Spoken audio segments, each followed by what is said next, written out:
और अब एक ऐसी कहानी जो आपको अंदर तक हिला देगी। कभी कभी खबरें सिर्फ खबर नहीं होती, वो आईना होती हैं जो समाज को उसका सबसे क्रूर चेहरा दिखाती है।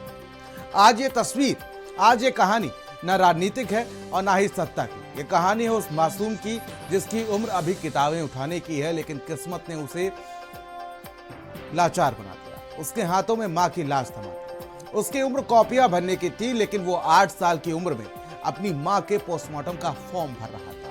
उत्तर प्रदेश एटा जिले का नगला गांव का धीरज, जहां अगर बात की जाए तो एक 8 साल का बच्चा अपनी मां की लाश के साथ अकेला खड़ा है। ना चाचा, ना ताऊ, ना कोई रिश्ता, बस वो मासूम और उसकी मां।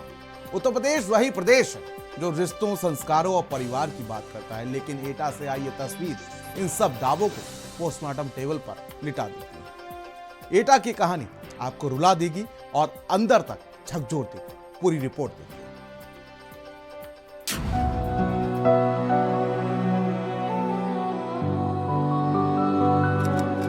जब बच्चा बड़ा हो गया और समाज छोटा हो गया, एटा से आई वो तस्वीर जिसने इंसानियत को कटघरे में खड़ा कर दिया। मां मरी थी और रोने वाला बच्चा था। कंधा देने कोई नहीं, बस 8 साल का साहस था। जहां रिश्ते चुप थे, वहां मासूम खड़ा था। मां की लाश के साथ पूरा समाज शर्मिंदा था। पोस्टमार्टम हाउस की ठंडी फर्श, उस पर एक महिला की देह और बगल में बैठा एक मासूम सा बच्चा। कभी मां को देखता है, कभी कफन को सहलाता है और कभी छोटे हाथों से आंसू पोंछ लेता है, और उसके फफकते रोने की आवाज पूरे कमरे को सन्न कर देती है। उत्तर प्रदेश के एटा से आई ये खबर नहीं, ये एक आईना है जिसमें हमारा समाज अपना सबसे बदसूरत चेहरा देख सकता है। एक बच्चा जिसने अभी ठीक से स्कूल की कॉपी नहीं भरी होगी, आज वही बच्चा अपनी माँ का पोस्टमार्टम फॉर्म भर रहा है। पिता को 1 साल पहले खो चुका था और माँ भी चली गई, और पीछे रह गया एक बच्चा और ढेर सारे सवाल। वो 8 साल का मासूम अपनी मां का इलाज आगरा, दिल्ली, फरुखाबाद और एटा कराता रहा, लेकिन उसकी मां जिंदगी की जंग हार गई। आखिर उस 8 साल के मासूम का हौसला नहीं टूटा, अकेले ही मां के शव को पोस्टमार्टम कराने पहुंचा। जैतुरा थाना क्षेत्र का नगला धीरज गांव, 45 साल की नीलम HIV से जूझते हुए जिंदगी की जंग हार गई। रात 10 बजे मौत हुई। सुबह 7 बजे उनका 8 साल का बेटा मां का शव लेकर खुद जिला मुख्यालय पहुंचा, जहां ना कोई बड़ा, ना कोई रिश्तेदार, ना कोई कंधा। पोस्टमार्टम हाउस के फर्श पर कफन में लिपटी मां की लाश और बगल में बैठा बच्चा कभी मां को देख रहा था, कभी अपने आंसू पोंछ रहा था। वो रो रहा था और वहां मौजूद हर शख्स अपनी नजरें झुकाए हुए उसको देखकर निकल रहा था। हमारी अम्मी में बुखार आता था, फिर HIV से खत्म हो गई, और पापा को 50 साल में हो गए थे पिछली साल। हाँ आते, और वो मेरे साथ नहीं देते, मेरा कोई नहीं है उसमें। पंचनामा भरने के लिए 5 गवाह चाहिए होते हैं, लेकिन 17 घंटे तक 5 लोग नहीं मिले।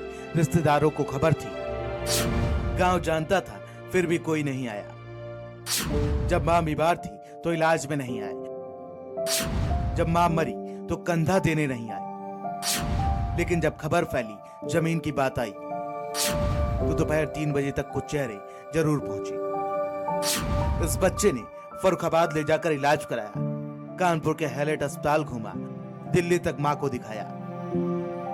8 साल का बच्चा जो खुद सहारे का हकदार था, उसकी मां की दवा, भर्ती, देखभाल, सब कुछ संभाल रहा था।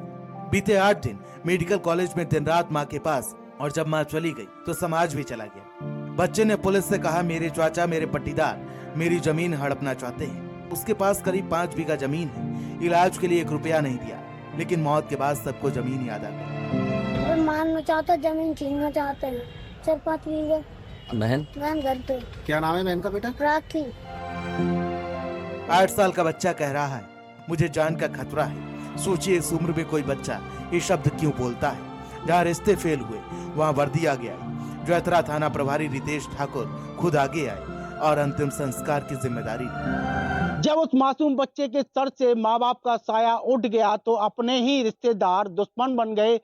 उस बच्चे की मदद करने की बजाय उस बच्चे की जो जमीन थी उस पर रिश्तेदार निगाह रखने लगे। हालांकि एटा पुलिस जो है एक मानवीय मिसाल पेश की। थाना जैतुरा इंचार्ज रितेश ठाकुर ने उस मृतक मां का विधि विधान के साथ अंतिम संस्कार कराया, जिसके बाद एटा पुलिस की भी सराहना हो रही है।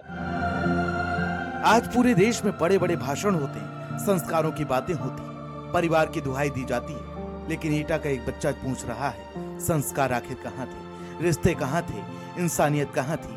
आज माँ तो चली गई, लेकिन पीछे छोड़ गई एक बच्चा और एक ऐसा सवाल जिसका जवाब पूरे समाज को देना है। स्पेशल डेस्क, भारत समाचार।